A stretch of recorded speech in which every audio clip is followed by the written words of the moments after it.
this, but do you think that this is the same problem that Kenyans have been complaining about, that his intention to spend 1.2 billion shilling or whatever amount on a church at State House is also a show of opulence?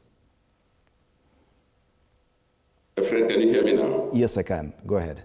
Okay. The reason we're having problems here, we have blackouts and so on.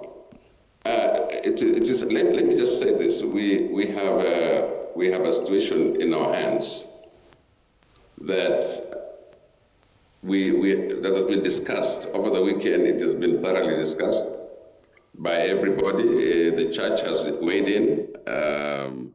Even just the local people have weighed in, and everybody is saying to the president, please don't do that. And if he goes ahead to do it, it's not because he has not been told. And as a Christian, and also one of the people that would wonder why you need a church in State House, it has even been shown that there are so many churches at the doorstep of State House, within walking distances, so many of the denominations. And so there's no need to have a church just for State House people, when the children, the families can just go to one of those churches around. But you know, I don't understand. And I believe, by the way, that the reason why there was a temporary structure rather than a permanent one is because the former occupants of the place knew this is not their land. They knew that this is government property, and usually for something like that, unless it's approved, you will first of all do a temporary structure because it can be removed conveniently anytime it's not needed. But now when you make it permanent, it just goes against what is tradition, because I know it's a sacred place, but it is public space. And that question can be thrown to the public and say, what do you think?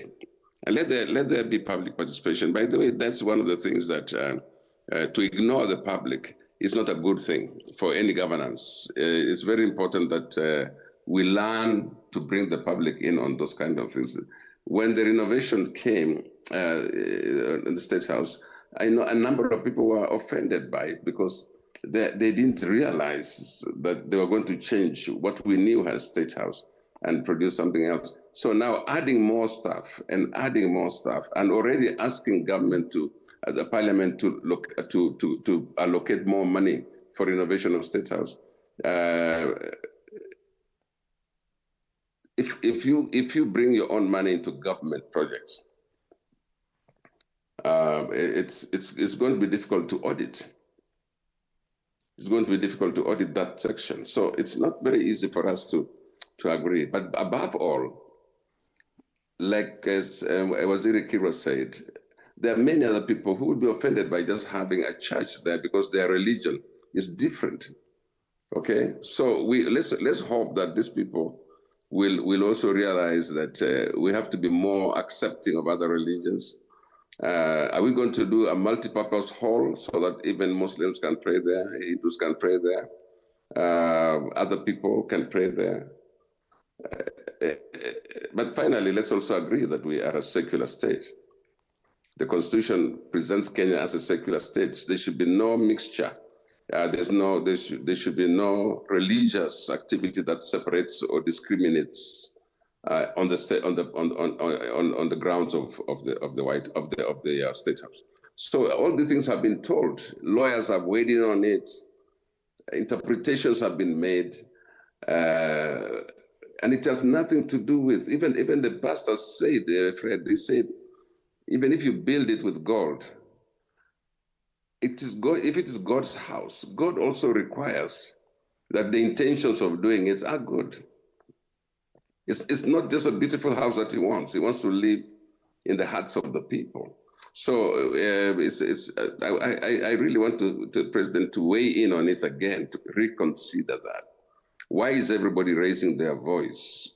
And if you care, why don't you just find out from your, I don't know, 20 advisors, whatever advisors, what can we do about this issue that seems to be fought by everybody? You know, you can't be the only right one. I mean, you must also ask other people for opinions. And I think this is the reason why those advisors are there. And so on my part, I would say take time, don't hurry. Let them use the temporary structure for the time being. These positions, by the way, we hold in trusts, and we hold them temporarily in trust. So the time comes when you have to leave State House and somebody else comes in and might not want to see that church over there, some of them, and remove it. So what will be the use of that?